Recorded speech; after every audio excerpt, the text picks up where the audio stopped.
ఈ మధ్య కాలంలో జొన్న రొట్టెలు చేయాలంటే కొంతమందికి చాలా కష్టంగా అనిపిస్తుంది. కొంచెంమందికి ఈజీగా అనిపిస్తుంది. ఆ ఈజీగా అనిపించే వాళ్ళు ఎప్పటినుంచో ప్రాక్టీస్ చేసి ఒకసారిగా ఈజీ అయిపోతుందనమాట. అప్పుడప్పుడే ప్రాక్టీస్ చేసే వాళ్ళకి కొంచెం కష్టంగా అనిపిస్తుంది. సో నాకైతే జొన్న రొట్టెలు చేయడం ఈజీగా అనిపిస్తుంది. ఎందుకంటే మేము 10 ఏళ్ళగా అవి నేర్చుకుంటూ ఇప్పటికి కొంచెం ఈజీ అనిపిస్తుంది అనమాట. ఇప్పుడిప్పుడే నేర్చుకుంటున్నారు కదా, వాళ్ళకి కొంచెం కష్టంగా అనిపిస్తుంది. ప్రాక్టీస్ చేసే కొద్దీ అది ఈజీ అనిపిస్తుంది ఏదైనా. వీడియోలో చూపిస్తున్నట్టుగా జొన్న రొట్టెలు చేయండి. బాగా పిండి పిసకాలన్నమాట. బండ మీద పెట్టి ఏ రకంగా అయితే వీడియోలో చూసారో ఆ రకంగా పిసకాలి.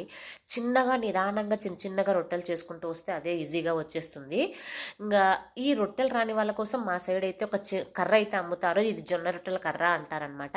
చేత్తో ఫస్ట్ కొంచెం ఒత్తేసుకుని ఆ తర్వాత కర్రతో అనుకుంటూ పోతే చాలా ఈజీగా వచ్చేస్తుంది. వీడియోలో చూస్తున్నారు కదా, అలా ఈజీగా వచ్చేస్తుంది. జొన్న రొట్టె రాని వాళ్ళ కోసం ఇది ఒక బెస్ట్ ఆప్షన్ అని చెప్పుకోవచ్చు. అలాగే ఈ కర్రీకి కవర్ చుట్టాం కదా, ఆ కవర్ వల్లే మనకు రొట్టె వస్తుంది. అది ఎలా సెట్ చేసుకో